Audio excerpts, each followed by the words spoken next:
Bom, primeiro eu queria agradecer a presença de todos vocês que puderam comparecer hoje, agradecer também a organização do evento. Hoje eu farei o papel de moderador ao lado do professor Karnal, aliás, uma honra estar ao lado do professor Karnal. E, enfim, vai circular algumas folhinhas, muito em breve, com alguns questionamentos que vocês possam vir a fazer. É interessante colocar o nome completo, a secretaria e até mesmo o e-mail dos senhores, porque caso nem todas as perguntas possam ser respondidas, eu vou deixar com um convidado e, se ele tiver tempo, eu duvido, mas se tiver, ele certamente irá responder. Bom, em relação à palestra de hoje, acredito que seja um dos temas mais importantes quando estamos diante de um mundo cada vez mais individualizado, nas palavras de Zygmunt Bauman, cada vez mais fluido, em que o prazer e o desejo apenas pela satisfação individual acabam se estabelecendo acima dos interesses coletivos. Além disso, esses prazeres são efêmeros, são passageiros, e as relações sociais acabam se concretizando a partir desse individualismo e dessa busca sempre pela autossatisfação. Então, a ética passa a ser um tema importante à medida que precisamos discutir a nossa relação com os outros, com a comunidade, com o Estado, e também como o Estado deve se portar diante dessas transformações que vêm transformando a nossa sociedade a partir, como eu disse, de um ponto de vista cada vez mais individualista. Então, para isso, foi convidado o professor Karnal. Ele vai, durante os 50 próximos minutos, discutir o tema da ética, não necessariamente sobre essa abordagem que eu acabei de tratar, e em seguida a gente abre para os questionamentos. Então, vamos agora à fala do professor Karnal. Muito obrigado pela presença. Bem, boa tarde. Uma honra falar para tanta gente. Uma honra voltar a este encontro onde eu estive ano passado e para um público que me é particularmente caro, porque, como a maioria dos senhores, também sou funcionário público do Estado de São Paulo, professor da Unicamp, Olerite, com orgulho trabalhando no serviço público desse grande Estado onde eu vivo, com muita alegria, a maior parte da minha vida. Eu fiz uma palestra sobre ética com muita ousadia, de certa forma, em Brasília, há pouco tempo. Fui convidado para falar sobre ética no subsolo do Banco Central para os diretores das estatais brasileiras, de todas as estatais brasileiras, acompanhados de funcionários menos graduados que a direção. Foi muito interessante. Falar de pedofilia para Michael Jackson, quer dizer, como eu deveria tratar do tema. Eu fiz uma coisa completamente diferente lá. Aqui eu farei um enfoque histórico e filosófico, lembrando dessa figura simpaticíssima, Zygmunt Bauman, que esteve há pouco no Brasil. Tive o privilégio de entrevistá-lo pela segunda vez, um homem que passou dos 90 com uma memória admirável, daquele jeito que a gente gostaria de chegar aos 90. E ele definiu, em determinado momento, que o conceito central dele, pós-modernidade, seria substituído pelo conceito de líquido, e escreveu quase 40 livros com essa titulação. Bauman é um grande divulgador das ciências sociais e fala muito deste mundo, cujo símbolo é exatamente o que está acontecendo neste momento, nessa palestra. Ou seja, eu estou falando e as pessoas estão mandando WhatsApp, estou aqui, kkkk. Então, este é um dos símbolos dessa modernidade. Agora acho que eu incorporei um espírito. Entrou alguém aqui. As pessoas fotografam, comunicam, elas nunca estão usando uma linguagem de um grande, também sociólogo inglês, elas nunca estão onde elas estão sempre em outro lugar. Elas estão sempre com o corpo num lugar e com o espírito projetado em algum outro lugar que nunca é aquele no qual elas estão. Isto é o mundo líquido. Eu contei em Café Filosófico, e volto a contar a experiência de ter tido uma reunião com uma arquiteta que nos primeiros segundos da reunião atendeu o celular. Passados mais alguns segundos, atendeu novamente. Então eu liguei para ela e continuei a reunião pelo celular. Porque para ela não era um problema, para mim é. E esta é uma mudança do mundo líquido. E isto é importante. Eu, aos 52 anos, tenho uma percepção específica de foco que não é de alguém de 18 anos ou de 20. Eu fiz a experiência na pós-graduação da Unicamp para demonstrar aos alunos que talvez não fosse bom ficarem acessando a rede a cada segundo, que eu passei a fazer como experiência pegar o celular durante a aula e ficar olhando para ele, coisa que eu nunca fiz. Era falso, não tinha ninguém me ligando. Ao final, depois de olhar várias vezes o celular, eu perguntei a eles, pedagógico, didático, vocês notaram o que houve hoje? E eles disseram, não, professor, o que foi? Ninguém notou. Ninguém notou. Eu comentei no ano passado, aqui nesse encontro que nós realizamos, que o mundo se divide entre quem fez datilografia e não fez datilografia. Os que têm presente o mantra ASDFG, C cedilha LKJH. Eu poderia acrescentar uma outra divisão que eu não falei o ano passado. Aquelas pessoas que não precisam levar o celular para o banheiro ou para quaisquer outros lugares. Aquelas pessoas que olham para o celular como um aparelho que eu possuo e não como um aparelho que me possui. Isso é também geracional.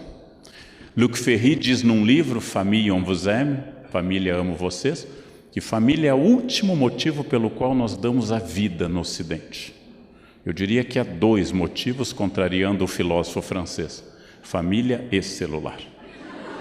Já que as pessoas digitam no trânsito, aumentando a chance de morte exponencialmente, eu prefiro ficar paraplégico a não responder esse WhatsApp. É isso que as pessoas dizem quando respondem dirigindo. Elas querem ficar conectadas. Este é o mundo líquido, este é o mundo que Marx, no Manifesto de fevereiro de 1848, disse a frase que Marshall Berman incorpora num livro que tem esse título: este é um mundo onde tudo que é sólido desmancha no ar, onde os valores são muito rápidos, onde a novidade se sobrepõe. E você acabou de comprar seu iPhone 6 Plus Mega Blaster. Bom, estão para lançar o 6 Mega Blaster S, que faz fotos ainda mais nítidas que você não poderá mandar pela internet, porque elas são pesadas demais. Esta velocidade da transformação faz perder a referência e aumenta o individualismo, aumenta o fato de que ninguém mais escuta ninguém e todos falam de si o tempo todo. Esta é uma das características fruto de uma evolução sociológica e econômica dentro do nosso capitalismo, o total e absoluto individualismo. Neste mundo que, segundo Bauman, dissolvemos fronteiras, tornamos os valores fluidos e só temos incertezas. Devo educar meu filho com regras objetivas, claras e insuperáveis. Ou devo educá-lo dentro de um sistema mais construtivista? Eu não tenho certeza. Em todo caso, para consolar aos pais, tanto faz, dá errado de qualquer jeito. Tanto faz, só vai mudar o motivo pelo qual ele vai ao terapeuta no futuro. Minha mãe me castrava, ele vai ao terapeuta. Minha mãe não me dava bola, ele vai ao terapeuta. A mãe é sempre a culpada, então não há por que reclamar. Não importa o que vocês façam, estará errado. Ainda nos trechos de Bauman, especialmente no livro talvez mais leve que ele escreveu, 44 Cartas do Mundo Líquido, ele tem uma das cartas, originalmente artigos de jornal, que ele fala que o elemento que torna o nosso mundo redimido é o consumo. E como essa referência se acelerou, nós confundimos o fim de um mundo com o fim do mundo. Quanto mais eu envelheço, menos eu tenho links com o mundo atual. Se eu não sei a diferença de um cabo USB para HDMI, eu comecei a morrer. Quem aqui não sabe essa diferença, corra para fazer um plano para um jazigo, porque se aproxima o fim. Se aproxima o fim. Alguém me diz, você mandou o texto em PDF e eu não sei desconverter do PDF? Jazigo, imediatamente. porque meu mundo começou a perder liquidez. Tentem imaginar como uma das características deste nosso mundo líquido, quase irritante, a felicidade obrigatória. Ninguém mais pode ser triste, tanto que a tristeza é medicalizada. Eu escuto as pessoas falando, ele está muito deprimido desde a morte da mãe. Bom, é normal, não precisa tomar remédio, chamamos a isso luto. Uma parte de mim foi arrancada, eu estou triste, chamamos a isso luto pela morte. Mas para ser contratado por um RH eu tenho que ser feliz. E o único defeito que vocês sabem que o RH aceita é perfeccionismo. Já que na entrevista todo mundo diz, diga um defeito, perfeccionismo. Não, mas um defeito de verdade, não consigo me atrasar. Eu quero, não, mas um defeito mesmo, eu ponho a empresa acima da família, eu não consigo, ninguém bebe, ninguém cai, não tem nada disso. A felicidade é obrigatória e vocês sabem, eu já disse isso várias vezes em público, somos dominados na nossa comunicação pelo símbolo do potássio, kkkk. A todo instante, toda e qualquer informação, de tal forma que os valores estão visivelmente líquidos. Os valores estão mudando. É um pouco assustador, porque eu corrijo, por exemplo, o conceito de um aluno sobre a iluminação em Kant, um conceito clássico de Kant sobre iluminismo, sobre a iluminação, e um aluno me diz, não, professor, essa é a minha maneira de falar do conceito. Todos os conceitos pertencem ao indivíduo, não são mais frutos de qualquer autoridade. E aí vem o centro do que nós vamos ter que pensar. O conceito atingido brutalmente pela liquidez contemporânea é o conceito clássico de ética. Nós estamos num momento muito bom para discutir ética. Eu sou uma pessoa estruturalmente otimista, talvez por ter lido Poliana Moça na juventude e fazendo o jogo do contente. Quem não sabe o que é a nota, depois o tio explica um pouquinho melhor.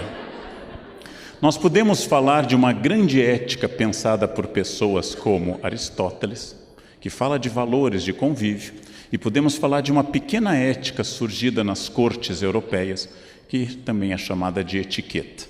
A alma da etiqueta é uma coisa muito simpática, é a discussão do espaço do outro, à mesa, no elevador e na rua. A etiqueta é uma coisa muito simpática e está fazendo falta. Ela diz respeito a dizer com licença, por favor, obrigado, e não avançar com a sua mochila no metrô como uma divisão Panzer alemã invadindo a Polônia.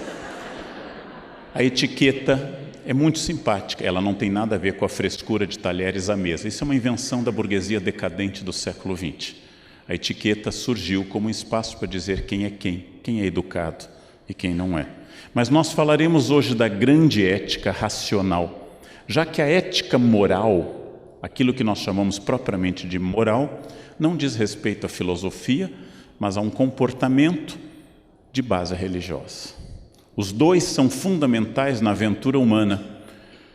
As freiras do meu colégio que colocaram no banheiro a frase Deus te vê, tinham em meta reprimir comportamentos individuais ou coletivos naquele espaço. E com isso criar o sentimento de culpa. Nós não trabalharemos este caminho. Os mandamentos, não matar, 5º mandamento, honrar pai e mãe, 4º mandamento para os cristãos, 5º para os judeus, não pecar contra a castidade, são mandamentos que fazem parte da aventura da experiência humana, mas não são racionais. Eles são revelação divina sobre a humanidade. Nós falaremos de uma coisa mais prática do ponto de vista filosófico. Poderia começar a ética nos pré-socráticos, mas Aristóteles escreveu um livro de fácil acesso para todo mundo, que se chama Ética Nicômaco. É um livro que ele fez com regras em que ele, entre outras coisas, nos diz que a virtude ética é adquirida, ou seja, ao contrário de Platão, Aristóteles acredita na educação para o certo e para o errado. E eu vou defender no início isso como o primeiro princípio ético dessa palestra. Nenhuma criança nasce com princípios morais. Toda criança é amoral por natureza. Com isso eu tomo uma opção filosófica. Há pessoas que têm outras ideias. Nenhuma criança ao urinar ou defecar, pergunta aos pais: será o momento adequado, mamãe, que eu defeque agora?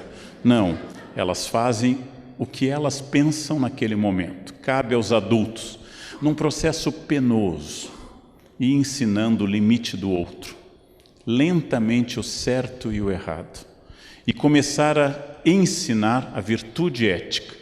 E diz também Aristóteles que nós temos capacidade de aprender. Logo, a primeira informação ética aristotélica, distinta de Platão, é uma discussão longa, é que nós precisamos recuperar o prazer de educar as pessoas. Educar o serviço público, educar o cliente, educar o cidadão, educar as crianças, para o que é certo e para o que é errado. Sem muita firula filosófica. Roubar é roubar, não importa nenhum debate. Roubo é roubo.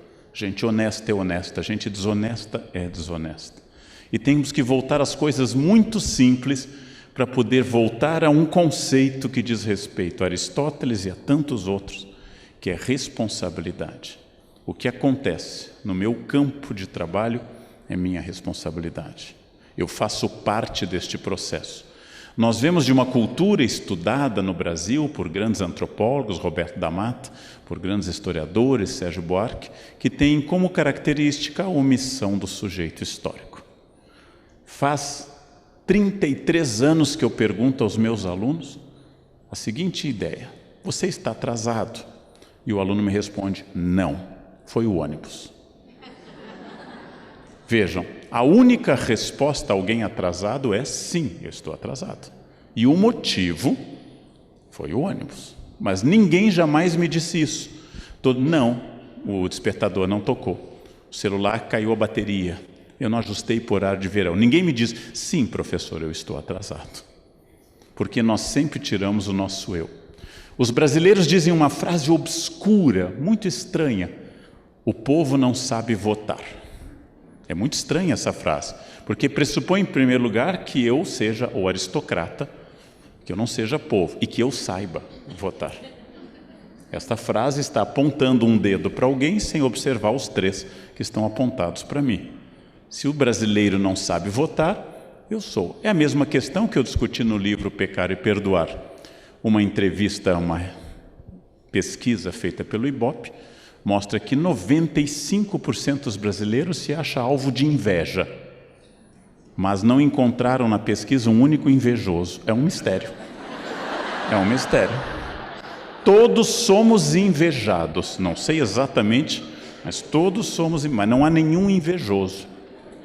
Aliás, dos 7 pecados capitais, é o único que você nunca encontra alguém. Você encontra alguém raivoso, se orgulhando disso, aí eu parto para a briga mesmo. Você encontra gulosos, eu gosto de comer. Você encontra preguiçosos, mas nunca encontra um invejoso. Ninguém diz: eu tenho uma inveja. Ninguém diz isso. O mundo dos outros é uma definição dada pela enciclopédia francesa, reforçada num pequeno texto iluminista. O limite da ética é o limite do campo alheio. É a primeira pergunta ética. Eu posso fazer isso? A primeira pergunta é: qual o limite que o outro estabelece? Eu não posso escutar som alto. Eu não posso, porque eu não sei se meu vizinho quer ouvir. Eu não posso fumar em lugares fechados, não apenas porque a lei diz, mas porque eu não sei se meu vizinho se sente feliz com isto. É uma das coisas que eu tenho birra em quem torce por times, porque eu amo bar. Eu toco bar toda semana, me formei em música, eu adoro bar, mas eu nunca cheguei à janela do apartamento e gritei: chupa Beethoven, por exemplo. Eu nunca irritei as pessoas com isso. Mas as pessoas do futebol acham que elas devem gritar isso, não? Aliás, eu não sei exatamente o que significa este grito. Se é um convite à felação coletiva do outro time ou é um desejo de participar dela. Também nunca entendi bem isso. Todo diálogo ético, gente, é um diálogo em que eu preciso estabelecer o limite do bem individual com o bem comum. O bem coletivo, o bem comum, estudado longamente pelos filósofos da Ilustração, estudado pelos sociólogos do século XIX e XX, é o bem que deve dialogar com o bem individual. Nenhum bem comum deve se sobrepor de tal forma ao indivíduo que o oprima, e nenhum indivíduo deve de tal forma se opor ou se sobrepor que oprima a sociedade. Mas vamos entrar na subjetividade. Todos que estão nessa sala concordam que roubar do caixa da empresa ou do Estado é um erro. O estelionato, o roubo direto, esta ação de retirar dinheiro, especialmente grave na área pública, porque prejudica toda a sociedade, é uma coisa abominável. Mas, tirando os que estão nessa sala, a gente sabe que no serviço público tem gente que leva lápis para casa. A gente sabe. Eu já ouvi falar na Unicamp que houve numa outra faculdade alguém que levou um lápis para casa. Aquele bloquinho, aquelas folhas, está tão caro folha, né? O toner tem tanto no almoxarifado. Ou eu posso imprimir meu trabalho da faculdade aqui, porque aqui tem tanto, né? Esse governo rouba tanto da gente que é bom a gente tirar um pouco. Ou eu posso ficar no Face 1 hora, horário que eu estou roubando daquilo que eu sou pago para trabalhar. Aí nós entramos no campo de qual é o tamanho que forma um ladrão. É claro que no ladrão na ponta eu tenho certeza disso. Mas e o ladrão da base? É aquilo que eu disse uma vez no Jornal da Cultura.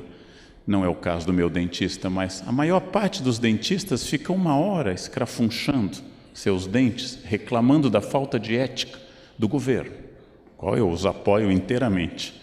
E ao final perguntam, você vai querer recibo ou não? E não vem em nenhuma relação entre uma coisa e outra. O tamanho da infração talvez tenha a ver com um fato terrível. Nós admiramos a força, o empreendedorismo das pessoas que infringem a ética. Nós admiramos isso. O bad boy é sinal de força. Por exemplo, à esquerda, direita, vocês veem um príncipe herdeiro da Inglaterra, que é bom moço, pontual, casado com 2 filhos, não? Absolutamente discreto, culto, excelente aluno, bom marido, um porre absoluto. À esquerda, seu irmão, maconheiro, dado a baladas com prostitutas, já foi até a festa fantasia com roupa de nazista. É o membro mais popular dos jovens da família real. Nós não gostamos de gente muito certinha, elas são chatas. E aqui está uma ambiguidade ética grave no nosso caso. Eles têm uma leve esperança de sobreviverem à avó, uma leve esperança, porque a Elizabeth é aquela que... O Charles, coitadinho, não tem a menor chance para isso. Essa imagem mostra a cena fundadora da cultura ocidental, quando Adão e Eva desobedecem a Deus, e um consolo para nós que mexemos com empresas públicas. Deus faz a empresa perfeita, chamada Éden Limitada, coloca 2 funcionários que ele próprio fez na própria empresa, do barro da empresa e das costelas dos funcionários. A segunda funcionária, Adão teve que dar o sangue para formá-la. Deus sabe tudo, estabelece o lugar perfeito e diz, a empresa só tem uma regra, não pode comer essa fruta. Eles foram lá e comeram. Deus não conseguiu controlar os funcionários. Como é que eu posso esperar na minha repartição este controle? Expulsos do paraíso, eles têm 2 filhos, um mata o outro, 50% de homicídios na primeira família da história. 50% de homicídios. Mais 7 gerações e Deus afoga todo mundo no dilúvio. Ou seja, não dá para reclamar, né? Não dá. Não começou bem. Não começou bem essa história.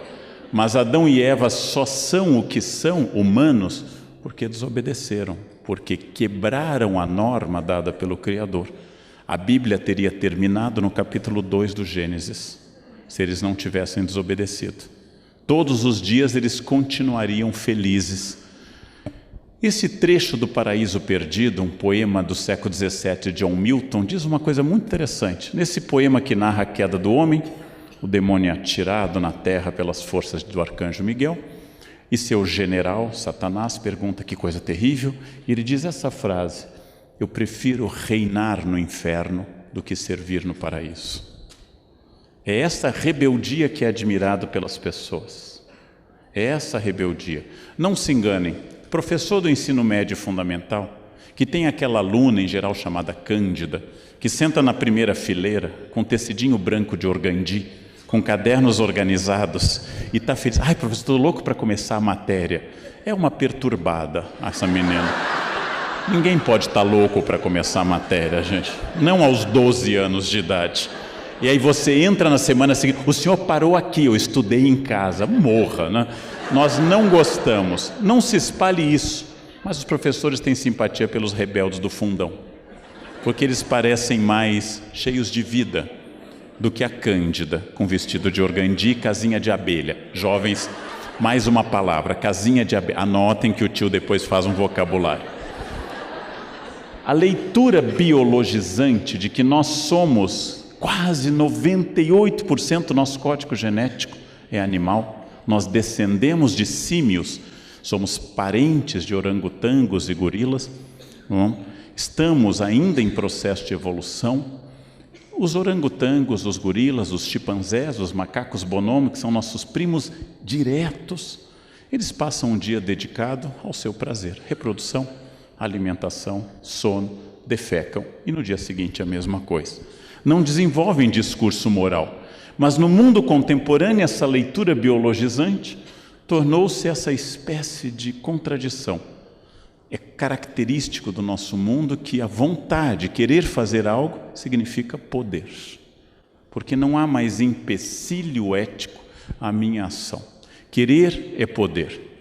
Eu dou um exemplo de um homem que eu li a biografia autorizada por ele, logo concluo que ela é correta, no qual este empreendedor, Steve Jobs, recém-falecido, diz que começou fazendo dinheiro quando ele inventou uma máquina que roubava o sinal interurbano da empresa de telefone AT&T nos Estados Unidos, e ele vendia essa máquina por $100 para as pessoas fazerem interurbano de graça. E ele coloca na biografia dele o orgulho diante disso, de que o primeiro dinheiro que ele fez foi com a chamada caixa mágica. Ele se orgulha de um ilícito e coloca na biografia, e os jovens leem e louvam este empreendedor que passou por cima das regras.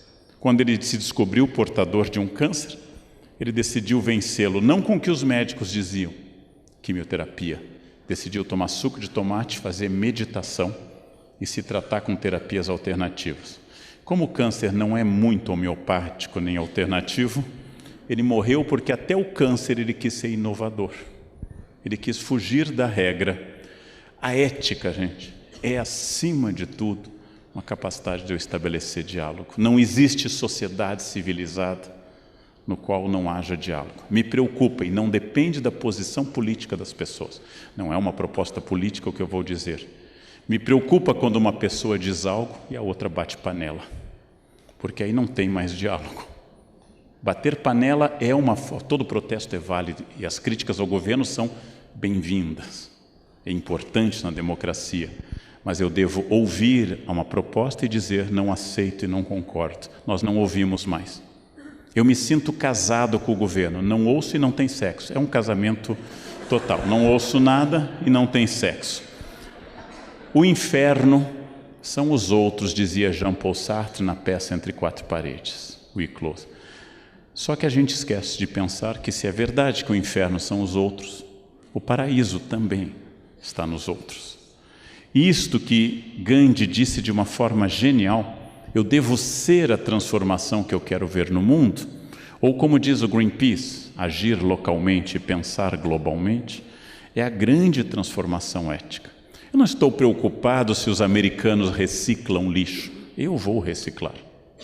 Eu não estou preocupado se meu vizinho do apartamento de cima toma banhos demorados. Nós estamos vivendo uma crise hídrica, eu não vou tomar banho demorado.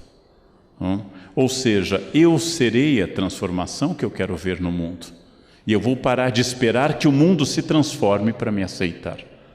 Esta é uma fórmula ética fabulosa do grande Gandhi, que quando perguntaram um pouco antes do seu assassinato, janeiro de 1948, quando perguntaram o que ele queria deixar de mensagem, ele disse de forma bonita, a minha vida é minha mensagem. Eu sou aquilo que eu disse que eu queria fazer. Uma vida sem ética deve ser evitada, não porque, como dizem os moralistas, o que não é um problema pensar assim, porque Deus me vê, mas porque ela dá muito trabalho não ter ética. Eu tenho um amigo que trai a esposa e me disse que ele tem que ter um cuidado com o WhatsApp, porque aquilo vai para a nuvem chove em algum lugar e tem que apagar, e dá memória RAM, tem que ter um domínio de hacker para poder eliminar, porque uma mensagem no WhatsApp é que nem herpes, ela volta, você não sabe, ela reaparece. Este mesmo amigo me disse que quando vai a motel, leva mexerica, porque tem o cheiro do sabonete do motel, tem outro, então a mexerica tira tudo. Então ele tem que comprar a mexerica antes de ir para o motel. E eu fiz a seguinte pergunta: não dá mais fácil ser fiel do que comprar mexerica, ficar mexendo no WhatsApp? Não? Ou casar com a amante, que é para acabar com o sexo, que a única coisa que acaba com o sexo é o casamento. Então, a vida sem ética, gente, ela dá muito trabalho. É preciso ter uma memória enorme. Quando um guarda me para no trânsito, que é escasso, porque disse um aluno meu que eles só param gente jovem, mas quando um guarda me para no trânsito, eu desço tranquilo, os documentos estão em ordem. Inclusive eu guardei o extintor de incêndio, vá que ele volte. Eu tenho ainda o meu kit de primeiros socorros, nunca sei quando ele vai voltar.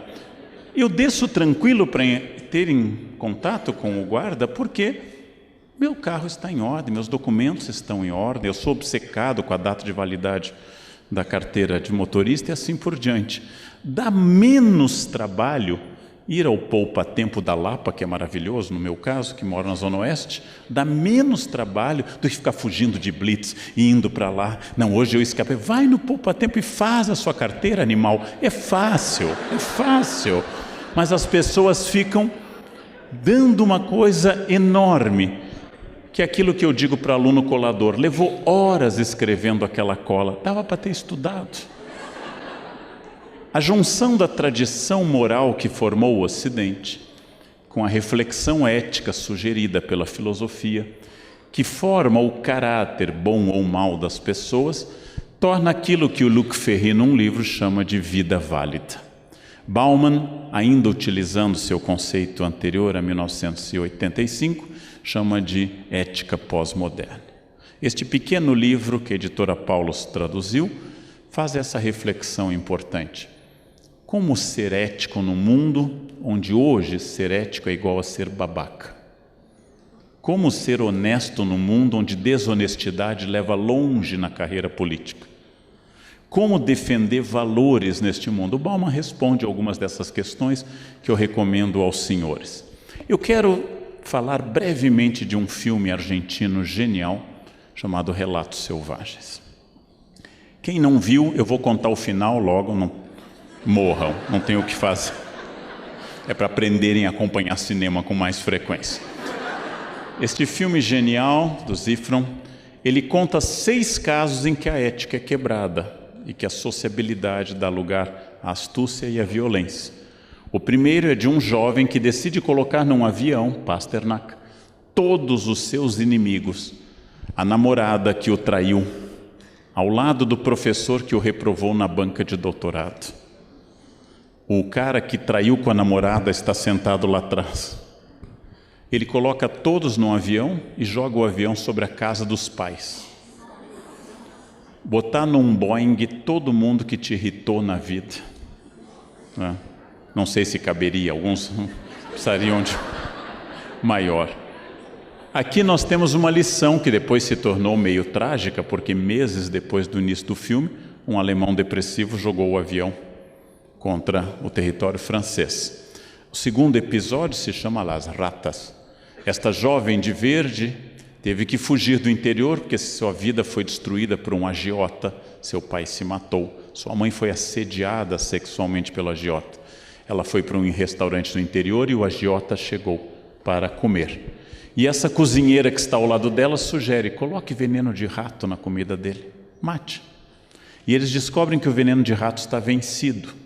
E fazem uma pergunta que eu não sei responder: veneno vencido faz mais mal ou menos mal?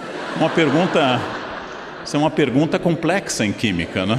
Fosse um iogurte eu saberia, mas o veneno vencido. Bem, este é o agiota que continua idiota, E é claro que o filme trata da Argentina. Apesar de ser um ladrão declarado, ele vai se candidatar à prefeitura. Isso é um filme argentino, é claro, nunca suponham qualquer relação. Ela acaba não seguindo o conselho, mas a própria cozinheira põe veneno de rato na comida. Bem, o terceiro episódio é um episódio comum. Lo Más Fuerte fala de uma discussão de trânsito entre dois homens, dois machos alfa, que consideram que um passando na frente do outro invadiu seu território de caça. Os dois, um num carro moderno e luxuoso, outro num carro mais antigo, saem em busca de um racha e acabam morrendo, se matando. As pessoas matam no trânsito, isso é fabuloso. 58 mil mortes por ano no Brasil. O trânsito brasileiro mata o mesmo número de mortes da Guerra do Vietnã. É mais fácil morrer atropelado em São Paulo do que levar um tiro na faixa de Gaza, matematicamente. Se um palestino vier para o Brasil, a mãe fica preocupada: coitado, meu filho, te cuida, volta para casa que aqui é mais seguro.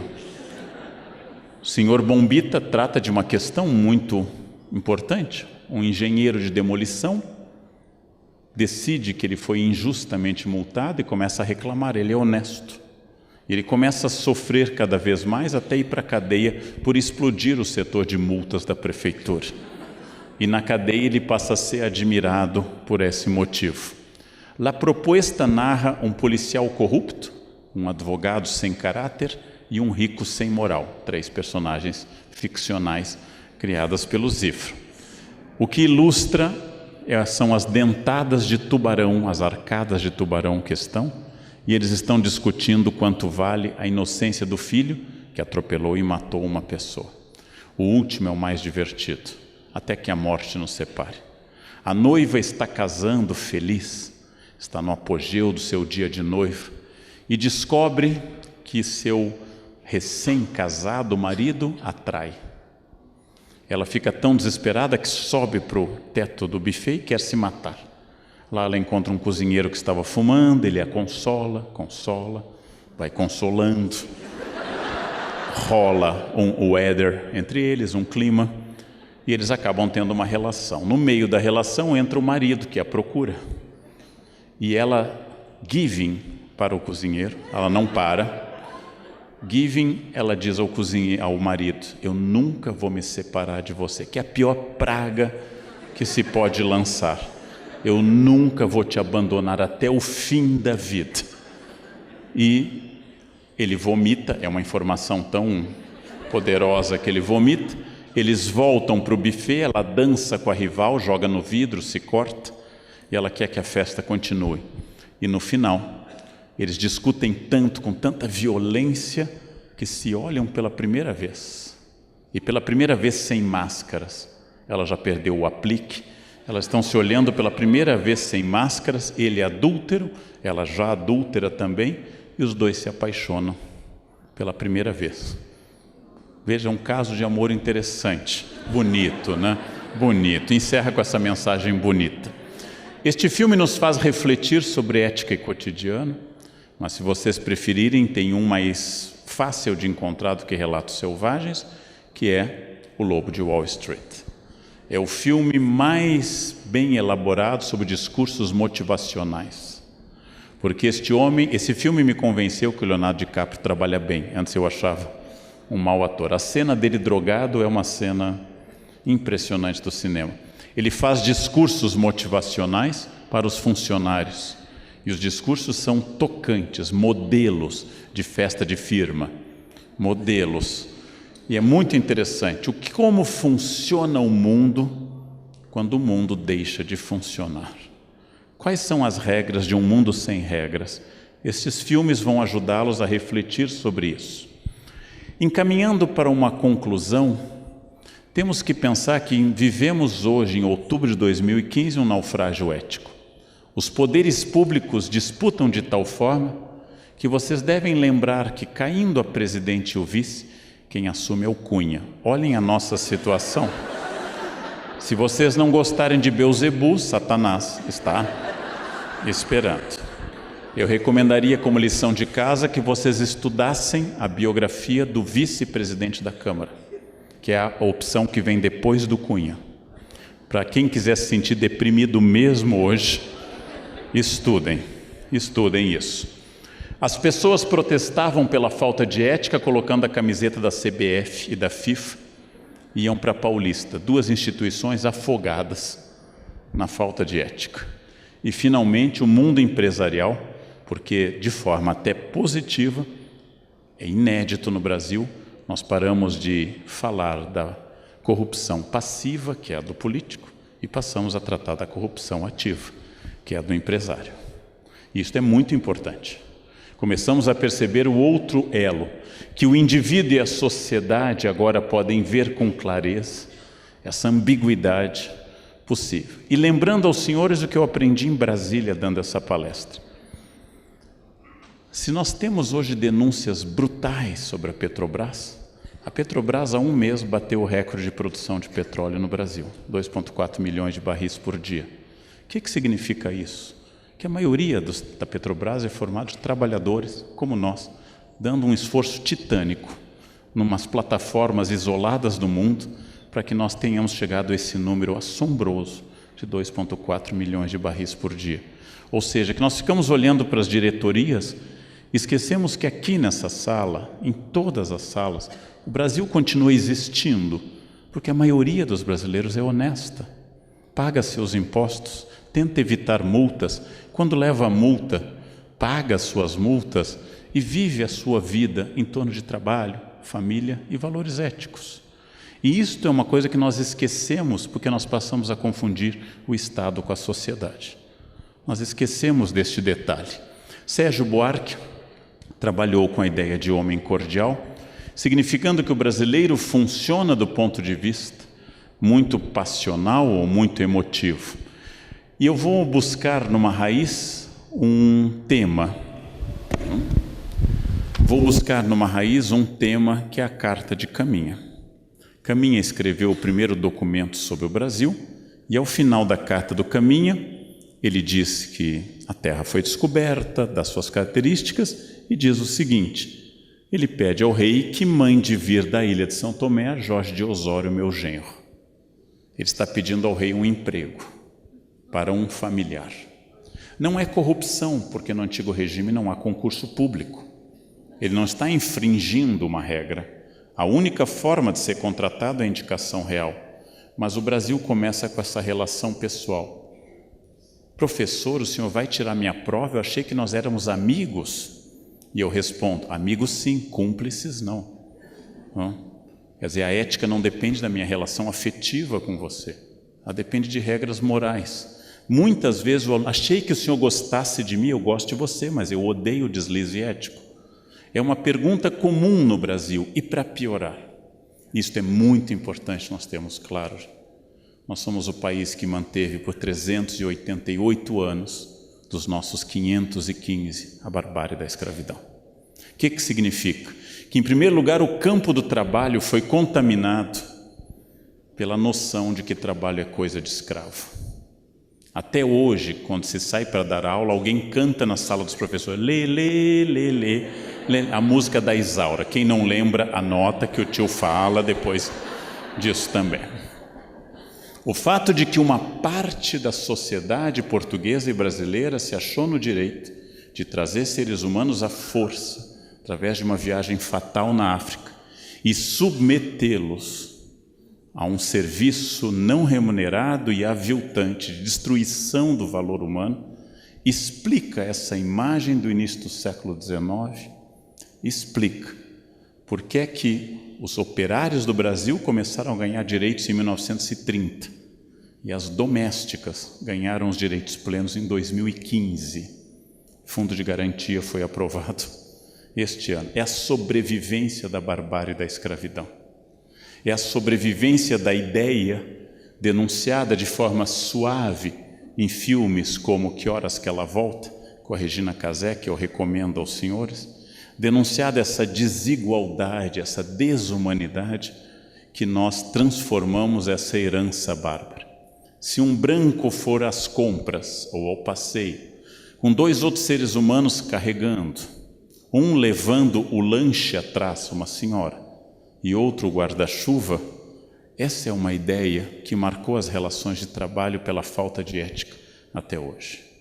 Então nós temos que superar uma herança específica do Brasil, que é a herança da escravidão, que é a ideia que possa haver seres humanos inferiores, que possa haver seres humanos pelos quais eu deva fazer luto e outros pelos quais eu não preciso fazer luto, que uma chacina em Osasco não tem o peso se uma chacina que ocorresse no Oscar Freire. Nós continuamos contaminados por essa barbárie. Este é um dos defeitos éticos brasileiros, um dos mais graves. Nós selecionamos quais os seres humanos pelos quais é digno fazer luto ou não fazer luto. Isso tem a ver com essa tradição. Para piorar, é muito difícil trabalhar num país onde, segundo tanto da Mata como Richard Morse, nós afastamos o significado do significante na fala.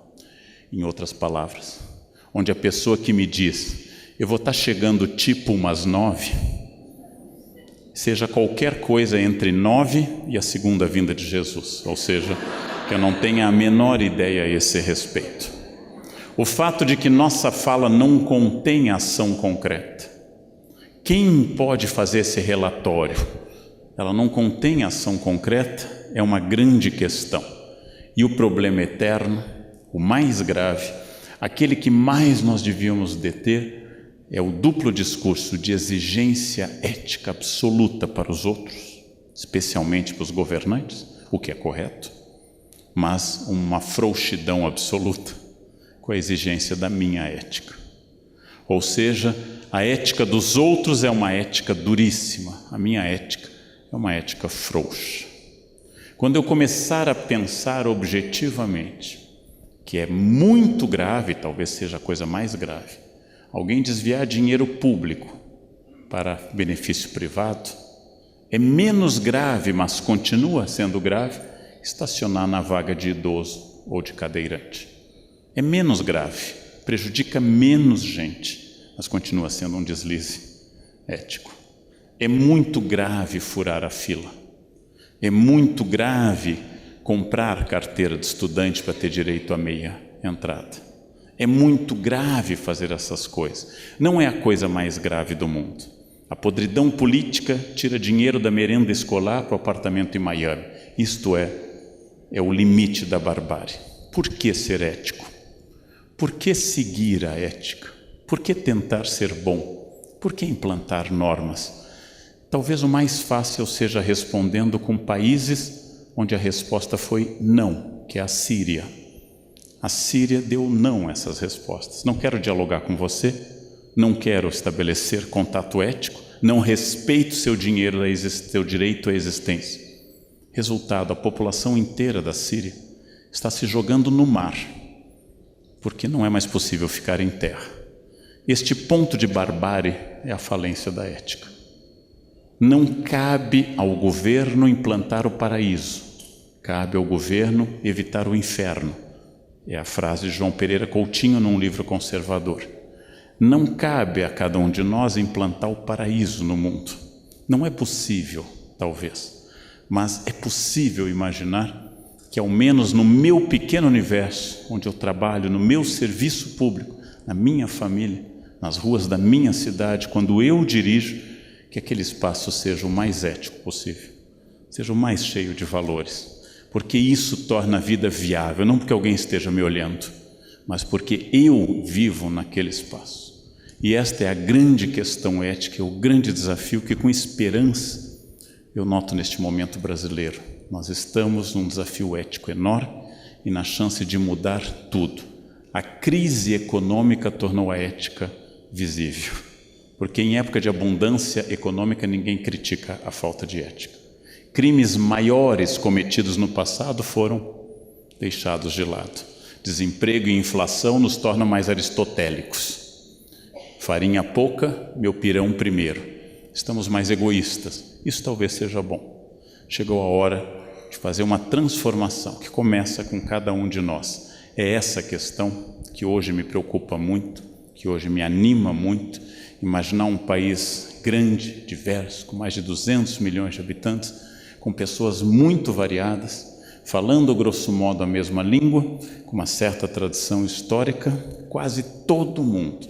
Onde eu dei palestra nos últimos meses, Bahia, Pernambuco, todos os lugares, Brasília, Rio Grande do Sul, Curitiba, em todos os lugares, as pessoas apontando a mesma coisa. Todos querem uma nação mais ética, todos querem um país mais justo. E nós talvez, curiosamente, tenhamos dado o primeiro passo nesse sentido. Só que quando eu lanceto o furúnculo, a primeira reação não é agradável. Eu estou colocando décadas de falta de discurso ético para fora. Se isso vai ser uma grande transformação, é uma resposta que está agora, daqui para diante, nas mãos de cada um de nós, eleitores, cidadãos, servidores públicos. E era isso que eu queria dizer neste momento para vocês. Muito obrigado pela atenção. Obrigado.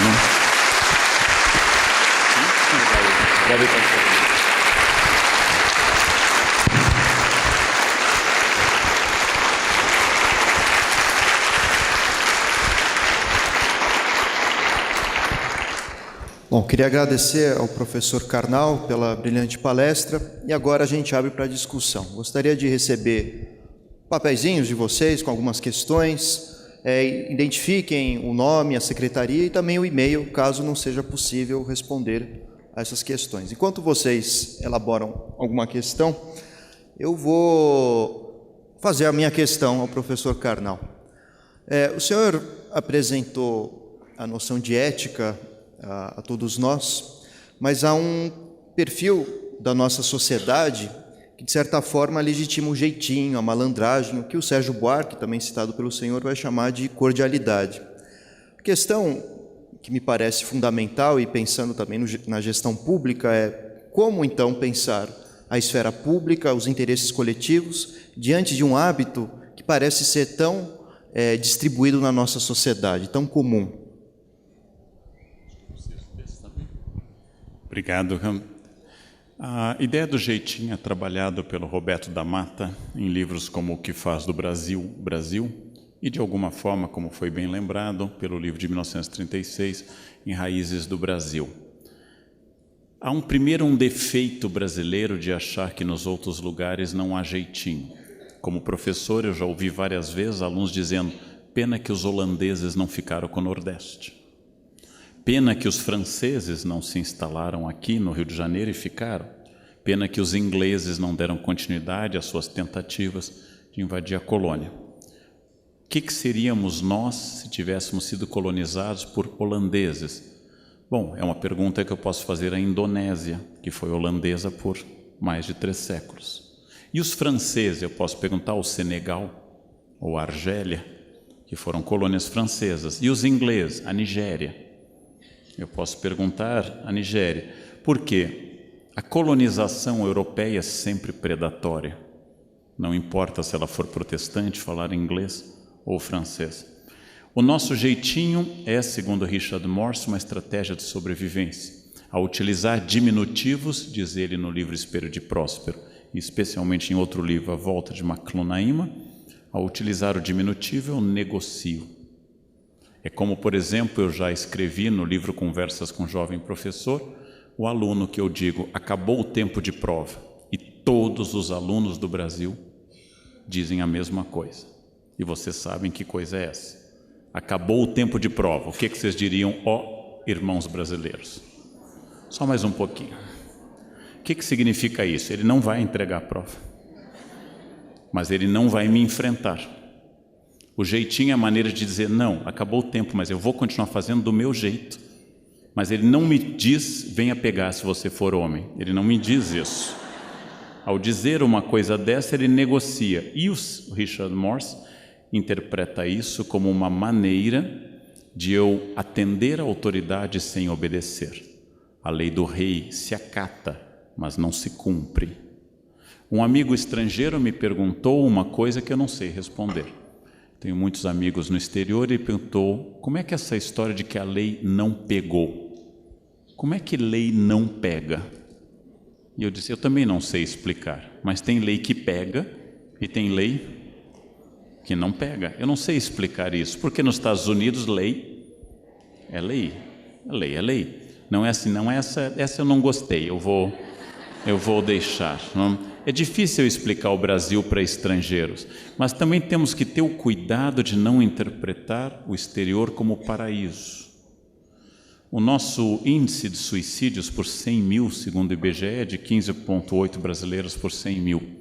No Japão é de quase 50. Eu não sei se o padrão de felicidade são os países organizados, onde nada sai do lugar. Eu estive no Japão para uma palestra no ano passado, em inglês, claro, e uma das colegas minhas que estava esqueceu a bolsa no trem-bala entre Kyoto e Osaka. E ela, desesperada, gritou para a nossa guia japonesa: eu esqueci a bolsa. E a guia, tranquila, disse: calma, professora, o trem volta. E ela, desesperada, passaporte, dinheiro, o trem voltou, estava lá a bolsa. E ela disse: a bolsa está aqui. A guia: claro, é sua, quem é que ia pegar? A guia não entendia isso. Que paraíso, que paraíso. Uma amiga minha andou de bicicleta no Ibirapuera, cadeou a sua bicicleta numa árvore pequena para andar um pouco, a árvore foi serrada e a bicicleta foi retirada. Que inferno morar neste país. Tendo morado no exterior algumas vezes na minha vida, eu não tenho certeza se eu gostaria de morar em outro lugar. Porque é verdade que é difícil, mas é verdade que esse jeitinho também tem diferentes leituras. Toda a sociedade repressiva, ela é boa para o grupo e ruim para o indivíduo. Toda a sociedade permissiva como a nossa é boa para o indivíduo e é ruim para o grupo. Então eu prefiro o trânsito japonês, mas eu prefiro uma festa brasileira. Então é uma discussão difícil você imaginar essas questões no exterior e aqui. Jeitinho daria um curso para a gente poder falar de antropologia brasileira. Em todo caso, é o que nos torna quem somos. E a maioria de nós não pode dar jeitinho, nós devemos lembrar isso. Quem bate cartão não pode dar jeitinho. Quem declara imposto de renda está cada vez mais difícil dar jeitinho. Quem recebe salário não tem como dar jeitinho. Quem pode dar jeitinho não está nessa categoria social, essencialmente. Mas essa é uma questão complexa para desenvolver, mereceria muito mais. Já temos... Agora, mais uma questão da Maria das Graças, que é da Secretaria da Administração Penitenciária. A questão dela é a seguinte: qual o ponto de vista ético sobre as cotas raciais? Esse é um tema longo, é um tema complexo, mereceria muito estudo. A Unicamp, onde eu trabalho, implantou pioneiramente nas universidades públicas cotas. Cotas que dizem respeito a quem estudou em escola pública. São cotas não por epiderme, mas por ter feito escola pública. Essas cotas são mais fáceis de defender. Sendo a Unicamp pública, sendo sustentada pelo dinheiro do ICMS do Estado de São Paulo, ela deve se voltar ao aluno público para evitar um problema, que é o problema de você ter alunos ricos no ensino privado médio e alunos ricos na escola pública no curso superior. Alunos pobres nas escolas estaduais e públicas e depois alunos pobres nas escolas privadas no curso superior. Essa é uma inversão de valores profunda. A outra questão, eu vou apresentar uma posição subjetiva, não é objetiva. É Leandro Carnal, não é a história. Não se justifica do ponto de vista racional eu fazer qualquer distinção entre pessoas. Porém, se justifica do ponto de vista histórico no Brasil. Então a minha posição é sim, inteiramente a favor de cotas. Não porque eu tenha algum motivo racional para isso, mas porque nós temos uma injustiça social eterna que não foi superada até hoje. Se o problema racial tivesse sido encerrado no domingo, dia 13 de maio de 1888, eu teria outra posição. O problema racial é grave, continua, basta observar o número ou a tipologia de pessoas presas em São Paulo. repressão continua sendo em cima de pessoas negras e pessoas pobres. Esta é uma realidade em São Paulo e, desse ponto de vista histórico, eu sou a favor de cotas. Mas se me perguntarem como é que eu desenvolvo isso filosoficamente, não dá. Eu chamo a isso, como chamou uma especialista melhor do que eu, de preconceito positivo, ou seja, o estabelecimento de um preconceito a favor, como nós temos com vinhos franceses, um preconceito positivo, prévio e não exatamente racional.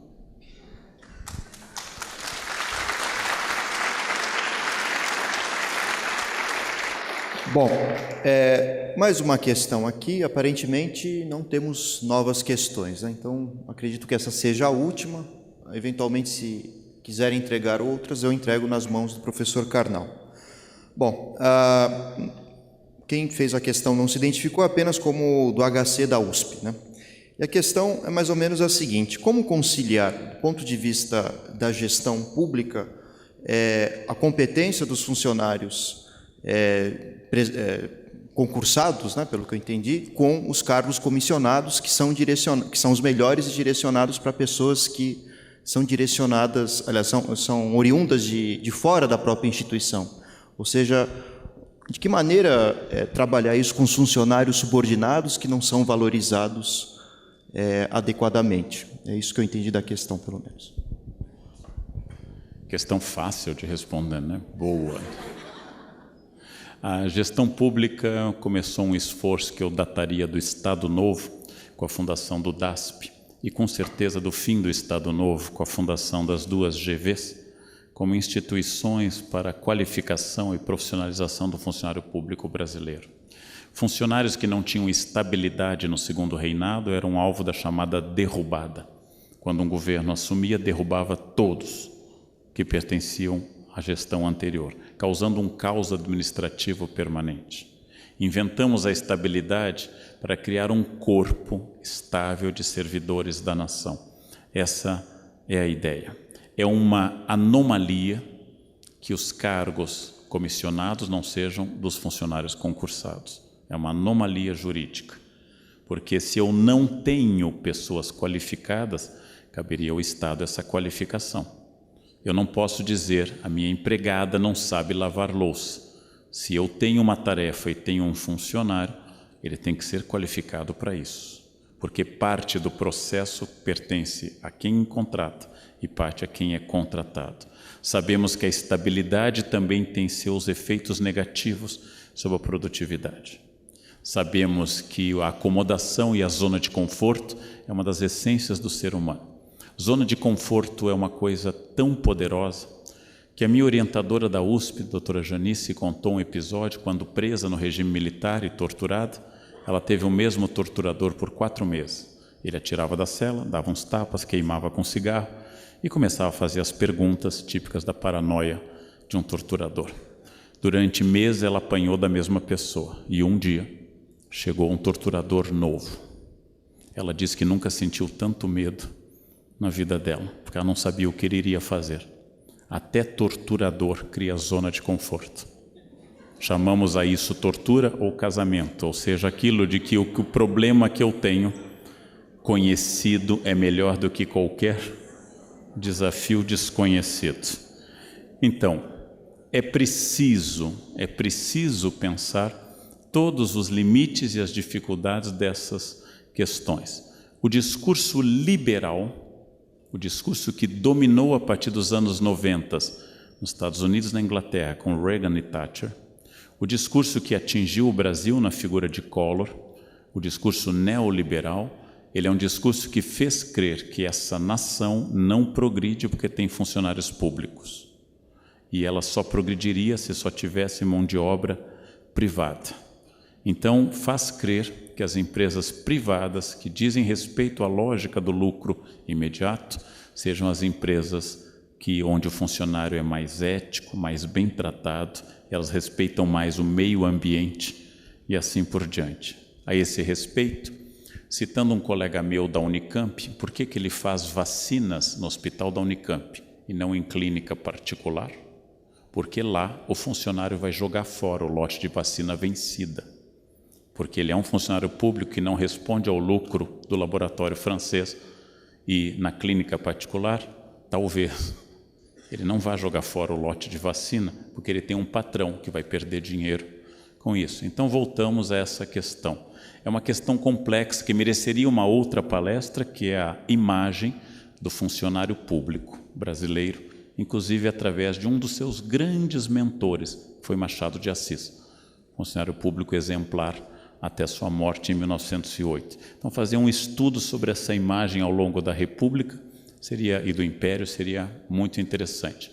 Mas volto a dizer que é uma anomalia eu fazer concurso para a infantaria e indicar nomes para o generalato.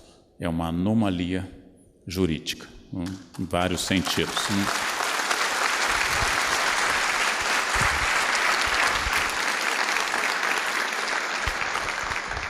Bom, queria agradecer a presença do professor Karnal pela brilhante palestra e de todos os senhores que puderam estar presentes hoje à noite.